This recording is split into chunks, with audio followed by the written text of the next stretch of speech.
Hi hello అండి, welcome to the హరిప్రభస్ world. ఏంటి మేము పువ్వులతో కనిపిస్తున్నామని చూస్తున్నారా? మనకి ఈ వస్తున్న వినాయక చవితి కోసం ముందుగా ప్రిపరేషన్స్ అండి. మా బుజ్జంకి చాలా ఇష్టమైన దేవుడు.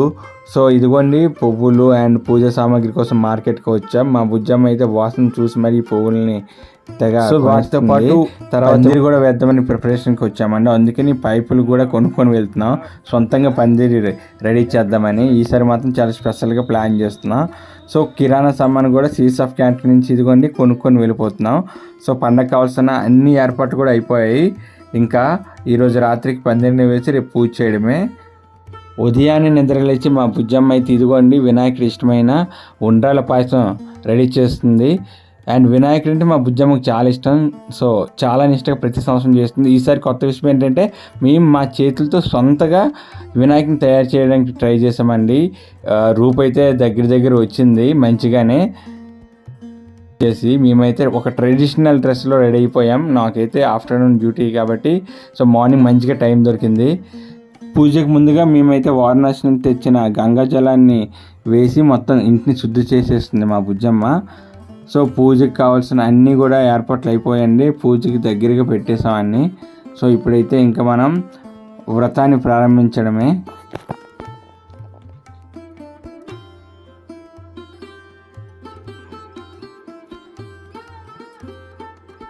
ఎంత చక్కగా వచ్చిందో పందిరి అండ్ డెకరేషన్ అన్నీ కూడా మా బుజ్జమ్మ ఐడియాసే. మ్యాక్సిమం నావి కూడా 1-2 ఉన్నాయిలేండి. బట్ మా బుజ్జమ్మకి చాలా ఇష్టమైన దేవుడు వినాయకుడు అంటే చిన్నప్పటి నుంచి. ఎలా ఇష్టం అయిందో తెలియదు కానీ మా బుజ్జమ్మకి చాలా ఇష్టం. సో అందుకని ఎంతో శ్రద్ధగా అంతా తయారు చేసామండి. అండ్ తయారు చేసుకొని పూజ స్టార్ట్ చేసాం.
ఓం శ్రీ వరసిద్ధి వినాయక స్వామి నమః.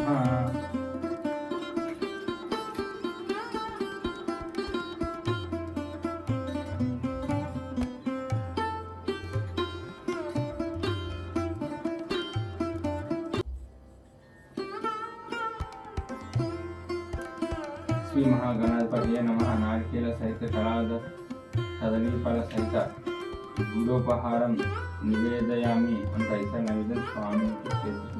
ఓం గజాననాయ నమః, ఓం గణాధ్యక్షాయ నమః, ఓం విఘ్నరాజాయ నమః, ఓం వినాయకాయ నమః, ఓం జైమతార్యాయ నమః, ఓం జిముఖాయ నమః, ఓం ప్రముఖాయ నమః, ఓం సుముఖాయ నమః, ఓం కృతనే నమః. చెప్పమ్మా ఎందుకు నవ్వుతున్నావు? నమః. ఓం సుప్రదీపాయ నమః, ఓం సుకవి నమః, ఓం సురాధ్యక్షాయ నమః, ఓం సురాజ్ఞాయ నమః, ఓం మహాగణపతయే నమః, ఓం బలయాయ నమః, ఓం హారంభాయ నమః, ఓం లంబచటారాయ నమః, ఓం హరస్వ గ్రీవాయ నమః, ఓం మహోదరాయ నమః, ఓం మధోత్కటాయ నమః, ఓం ముందు అత్యంత చేతిలో తీసుకోవాలమ్మా. పూర్తయిన తర్వాత వీటిని తరమ చేసుకోవాలి, నేను పెట్టుకోవాలి. పూర్వం చంద్రవంశానికి చెందిన ధర్మరాజు జ్ఞాతుల వలన సిరి సంపదలన్నీ పోగొట్టుకున్నాడు. భార్యతోనూ తమ్ములతోనూ వనవాసం చేస్తూ ఒకనాడు నైమిసారణ్యానికి చేరుకున్నాడు. అక్కడ సౌనకాది ఋషులకు అనేక పురాణాల స్థానం బోధిస్తున్న సూత మహాముని దర్శించి నమస్కరించి, ఋషివర్య, మేము రాజాధికారాన్ని సమస్త వస్తువాహనాలను కాపాడుకున్నాం. ఈ కష్టాలని తీరి పూర్వ వైభవం పొందేలా ఏదైనా సులభమైన వ్రతాన్ని చెప్పండి అని ప్రార్థించాడు. అప్పుడు సూతుడు ధర్మరాజుకు వినాయక వ్రతం చేస్తే కష్టాలు తొలగిపోయి సమస్త సౌఖ్యాలు కలుగుతాయి అంటూ ఇలా చెప్పాడు. ఒకసారి కుమారస్వామి పరమశివుని దర్శించి, తండ్రి, మానవులు ఏ వ్రతం చేయడం వలన వంశవృద్ధి పొంది సమస్త కోరికలు తీరి సకల శుభాలను, విజయాలను, వైభవాలను పొందగలుగుతారో అటువంటి వ్రతాన్ని చెప్పండి అని కోరాడు. అందుకు శివుడు, నాయన, సర్వ సంపత్కరము, ఉత్తమము, ఆయుష్కమార్గ సిద్ధి ప్రదము అయిన వినాయక వ్రతం అనేది ఒకటి ఉంది. దీన్ని భాద్రపద శుద్ధి చవితి నాడు ఆచరించాలి. ఆ రోజు ఉదయమే నిద్రలేచి స్నానం చేసి నిత్యకర్మలు నెరవేర్చుకుని తమ శక్తి మేరకు బంగారంతో గాని, వెండితో గాని లేదా మెట్టుతో గాని విఘ్నేశ్వరుడి బొమ్మను చేసి తమ ఇంటికి ఉత్తర దిక్కులో బియ్యాన్ని పోసి మండపాన్ని నిర్మించి అష్టదళ పద్మాన్ని ఏర్పరచాలి. అందులో గణేశుని ప్రతిమను ప్రతిష్ఠించాలి. అనంతరం శ్వేత గంధక్షతలు, పుష్పాలు, మంత్రాలతో, పత్రాలతో పూజించి ధూప దీపాలను వెలగా నేరుడు మొదలైన ఫలములను 21 చొప్పున నివేదించాలి. నృత్య, గీత, వాద్య, పురాణ పఠనాదులతో పూజను ముగించి యథాశక్తి వేద విధులైన బ్రాహ్మణులకి దక్షిణ తాంబూలాదులు ఇవ్వాలి. బంధుజనంతో కలిసి భక్త భోజ్యాదులతో భోజనం చేయాలి. మరునాడు ఉదయం స్నాన సంధ్యలు పూర్తి చేసుకుని గణపతి పునఃపూజ చేయాలి. విప్రులను దక్షితాంబూలాలతో తృప్తులను చేయాలి. ఈ విధంగా ఎవరైతే వినాయక వ్రతాన్ని చేస్తారో వాళ్ళకి గణపతి ప్రసాదం వలన సకల కార్యాలు సిద్ధిస్తాయి. అన్ని వ్రతాల్లో అత్యుత్తమైన ఈ వ్రతం త్రిలోక ప్రసిద్ధమై దేవముని గంధర్వాదులందరి చేత ఆచరింపబడింది అని పరమశివుడు కుమారస్వామికి చెప్పాడు. కనుక ధర్మరాజా, నువ్వు కూడా ఈ వ్రతాన్ని ఆచరించినట్లయితే నీ శత్రువులను జయించి సమస్త సుఖాలను పొందుతావు. గతంలో విదర్భ యువరాణి దమయంతి ఈ వ్రతం చేయడం వలనే తాను ప్రేమించిన నరమహారాజును పొందగలిగింది. శ్రీకృష్ణునంతటి వాడు ఈ వ్రతం చేయడం వల్లనే సమంతకమణితో పాటుగా జాంబవతి, సత్యభామలనే 2 కన్యామణులను కూడా పొందగలిగాడు. ఆ కథ శబ్దాన్ని విను అంటూ ఇలా చెప్పసాగాడు. పూర్వం గజముఖుడైన గజాసురుడు శివుడి కోసం తపస్సు చేయగా అతని తపస్సుకు మెచ్చి పరమశివుడు ప్రత్యక్షమై వరం కోరుకోమన్నాడు. గజాసురుడు, స్వామి, నువ్వు నా ఉదరమంది నివసించాలి అని కోరాడు. దాంతో భక్త సులభుడైన శివుడు అతని కుక్షియందు ఉండిపోయాడు. జగన్మాత పార్వతి భర్తను వెతుకుతూ ఆయన గజాసురుని కడుపులో ఉన్నాడని తెలుసుకుంది. ఆయన దక్కించుకునే ఉపాయం కోసం శ్రీ మహావిష్ణువు ప్రార్థించింది.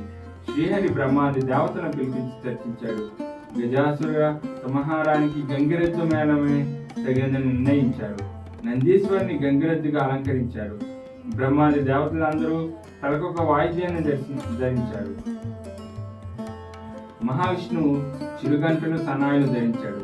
గజాసురపురానికి వెళ్లి గంగిరెద్దును ఆడిస్తుండగా గజాసురుడు విని వారిని పిలిపించి తన భవనయుడు గంగిరెద్దును ఆడించమని కోరాడు. బ్రహ్మాది దేవతలు రసరమ్యంగా వాద్యాలను వాయిస్తుండగా జగన్నాథుడి సూత్రధారి అయిన హరి చిత్రవిచిత్రంగా గంగిరెద్దును ఆడించాడు. గజాసురుడు పరమానంద భరితుడై ఏమి కావాలో కోరుకోండి, ఇస్తాను అని అన్నాడు. అంతటా శ్రీహరి గజాసురుని సమీపించి, ఇది శివుని వాహనమైన నంది, శివుని కనుగొనడానికి వచ్చింది, శివుని అప్పగించని కోరాడు. ఆ మాటలకు గజాసురుడు నివ్వెరపోయాడు. వచ్చినవాడు రాక్షసాంతకుడైన శ్రీహరిని తెలుసుకున్నాడు. తనకు వరాన్ని నిశ్చయమనుకున్నాడు. తన గర్భంలో ఉన్న పరమేశ్వరుని ఉద్దేశించి, స్వామి, నా శిరస్సును త్రిలోక పూజ్యంగా చేసి నా శరీరాన్ని నువ్వు ధరించు అని ప్రార్థించాడు. తన గర్భంలో ఉన్న శివుణ్ణి తీసుకోవచ్చునని విష్ణుమూర్తికి అంగీకారం చేశాడు. అంత శ్రీహరి నందిని ప్రేరేపించగా నంది తన కొమ్ములతో గజాసురుని ఉదరాన్ని తీర్చాడు. బ్రహ్మాది దేవతలు వీడుకోవాలని చెప్పి శ్రీహరి వైకుంఠానికి వెళ్ళగా శివుడు నందినెక్కి కైలాసానికి వెళ్ళాడు. వినాయకోత్పత్తి. కైలాసంలో పార్వతి భర్త రాకను గురించి విని సంతోషించి స్వాగతం చెప్పేందుకు స్నానాలంకార ప్రయత్నంలో తనకే ఉంచిన నలుగు పిండితో పరధ్యానంగా ఒక ప్రతిమను చేసింది. అది చూడముచ్చటగా బాలుగా కనిపించింది. దానికి ప్రాణం పోయాలనిపించింది. తన తండ్రి ద్వారా పొందిన మంత్రంతో ఆ ప్రతిమకు ప్రాణ ప్రతిష్ఠ చేసింది. ఈ దివ్య సుందరిని వాకిట్లో ఉంచి ఎవరిని లోనికి రానివ్వరాదని చెప్పి లోపలికి వెళ్ళింది. కాసేపటి శివుడు వచ్చాడు. వాకిట్లో ఉన్న బాలు పరమశివుని అభ్యంతర మందిరంలోకి పోనివ్వకుండా అడ్డుకున్నాడు. తన ఇంట్లో తనకి అవరవుతామా అని శివుడు కోపంతో రగిలిపోయాడు. రౌద్రంతో ఆ బాలుని శిరచ్ఛేదనం చేసి లోపలికి వెళ్ళాడు. శివపార్వతుల సంభాషణల మధ్య ద్వారం దగ్గర బాలు గురించి మాటలు దొరికాయి. శివుడు తాను ఆ బాలు శిరస్సు వదిలినట్లు తెలిపాడు. విషయం తెలుసుకున్న పార్వతి విలపించింది. శివుడు కూడా చింతించాడు. వెంటనే తన వద్దనున్న గజాసుని శిరస్సును ఆ బాలు ముందానికి అతికించి ఆ శిరస్సుకు శాశ్వతత్వాన్ని త్రిలోక పూజితాన్ని కలిగించాడు. గణేశుడు గజానుడై శివపార్వతుల ముద్దుల పట్టి అయినాడు. ఆ తర్వాత శివపార్వతులకు కుమారస్వామి జన్మించాడు. విఘ్నేశాధిపత్యం. ఒకనాడు దేవతలు, మునులు, మానవులు పరమేశ్వరుని సేవించి విఘ్నములకు ఒక అధిపతిని ఇమ్మని కోరాడు. గజాననుడు తాను జ్యేష్ఠులను కనుక ఆధిపత్యం తనకి ఇమ్మని కోరాడు. గజాననుడు మరుగుజ్జేవాడు, అనాథముడు, అసమర్థుడు.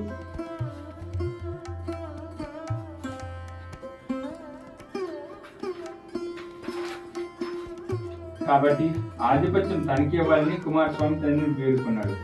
అందుకు శివుడు తన కుమారుని ఉద్దేశించి, మీ ఇరువురిలో ఎవరు ముల్లోకములలోని పవిత్ర నదులన్నింటిలో స్నానం చేసి ముందుగా నా వద్దకు వస్తారో వారికి ఈ ఆధిపత్యం లభిస్తుందని చెప్పాడు. అంతా కుమారస్వామి తన వాహనం నెమలిపై వెంటనే బయలుదేరాడు. గజాననుడు అచేతనుడయ్యాడు. మందగమనుడైన తాను తన వాహనమైన ఇరుకపై ముల్లోకాలలో నదులన్నింటిలో వేగంగా స్నానం చేసి రావడం కష్టాసాధ్యమని తరుణోపాయం చెప్పని తండ్రిని వేడుకున్నాడు. వినాయకుని బుద్ధి సూక్ష్మతకు ముసిపోయిన శివుడు నారాయణ మంత్రాన్ని అనుగ్రహించాడు. నారములు అనగా జనములు. జనములన్నీ నారాయణ ఆధీనములు, అంటే నారాయణ మంత్రం ఆధీనంలో ఉంటాయి.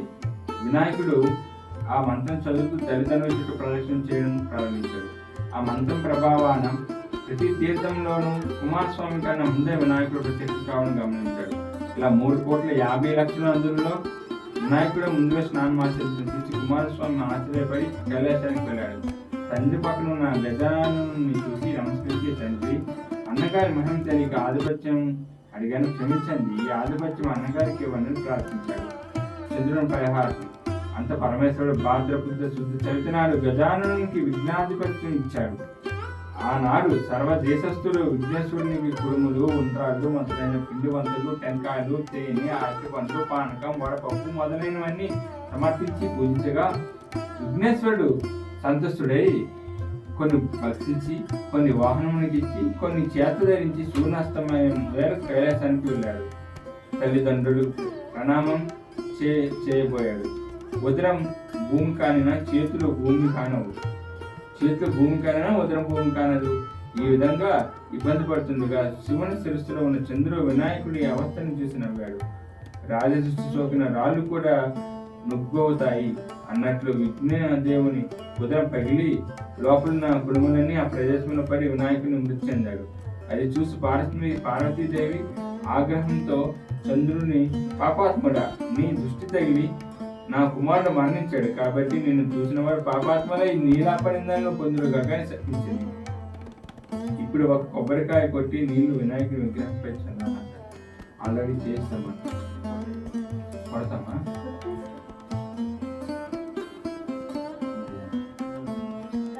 వెండి పళ్ళల్లోన 1000 ముత్యాలు, కొండలు నీరములు, కయ్యబోసు పండుగను హారము, ముంద నీళ్లు వేసుకుని దండుగాని హారతి జయమంగళం పువ్వులను గొట్టు జెండాలని గొట్టు పశువులు ఇప్పుడు గొట్టు ఏకచిత్తమ పరము దేవగణపతిని కొడు జయమంగళం ఏకతం సంపన ఎల్ల గజవదనంబు పానీ తోడంబు వలపుదనం. ఇలా పూజా విధానాన్ని ఒక పద్ధతి ప్రకారం కానిచ్చేసామండి. సో చివరిగా హారతి ఇచ్చి పూజని ముగించాం. సో చాలా సంతోషాన్ని ఇచ్చింది ఈ పండుగ. సో వెంటనే మేము పూజ అయిపోయినా మళ్ళీ గుడికి వెళ్ళామండి, దగ్గరలో ఉన్న గుడికి. మా బుజ్జమ్మకి అయితే ఆ లంగా ఓణి చాలా నచ్చేసింది, నాకు కూడా నచ్చింది. ఇక్కడ ఉన్న అమ్మవారి గుడికి కూడా వెళ్ళాం. ఇక్కడ ఉండే పూజారి మీన్స్ తిను ఎప్పుడు పూజలు చేస్తుంది. మా బుజ్జమ్మ అంటే చాలా ఇష్టం తనకి. సో చాలా బొట్లు పెట్టేస్తుందండి మా బుజ్జమ్మకి, అలవాటు లేని బొట్లు. సో తర్వాత ఇక్కడ ప్రకృతిలో కొంచెం ఆస్వాదించి ఇంకా ఇంటికి బయలుదేరాం. అండ్ దేవుడిని అయితే ఒక 5 days ఉంచామండి. సో ఒకరోజు అయితే ఇదిగోండి మా ఇషా సిస్టర్ వాళ్ళని ఇన్వైట్ చేసాం. అండ్ మిగతా 5 రోజులు కూడా ప్రతిరోజు పూజలు జరిగే విధంగానే మేము చూసుకున్నాం. మా బుజ్జమ్మ అయితే ఈ వినాయకుడిని పందిని చూసి ప్రతిరోజు చాలా మంచిగా మురిచిపోవడమే, దిష్టిలు కూడా తెగ తీసేస్తూ ఉంటుందండి. 5 రోజుల తర్వాత రావాల్సిన రోజు రానే వచ్చింది, వినాయకుడిని నిమజ్జనం చేసే రోజు. వినాయకుడి నిమజ్జనం అంటేనే మా బుజ్జమ్మ కళ్ళలో నీరు తిరుగుతాయండి. సో నేను ఆఫీస్ నుంచి వచ్చిన తర్వాత వినాయకుడిని నార్మల్గా బండి మీద తీసుకెళ్ళి చెరువులో అనిపివేసే ప్రక్రియ ఇది. సో అంతా రెడీ చేస్తుంది మా బుజ్జమ్మ అయితే.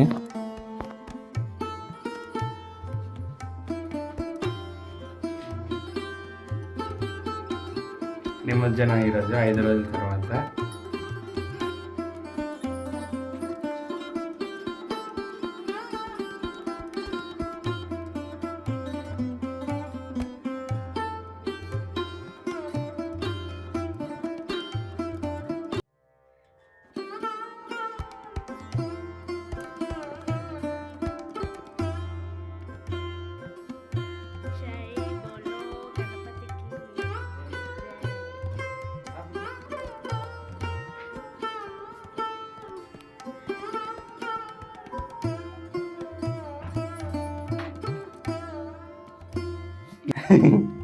సంవత్సరం మొత్తం ఉంటారు కదా.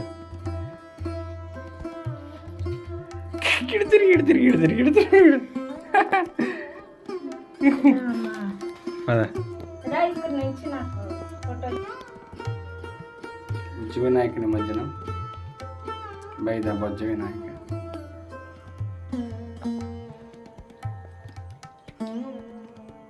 లెవర్స్లో పట్టుకుంటాం,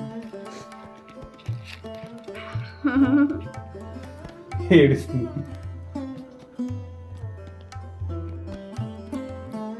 వచ్చేసామండి మనం. బొకారోలో ఉన్న సూర్య దేవాలయం దగ్గర ఉంటుంది చెరువు, ఇక్కడ వినాయకుని ఆడడానికి వచ్చాం.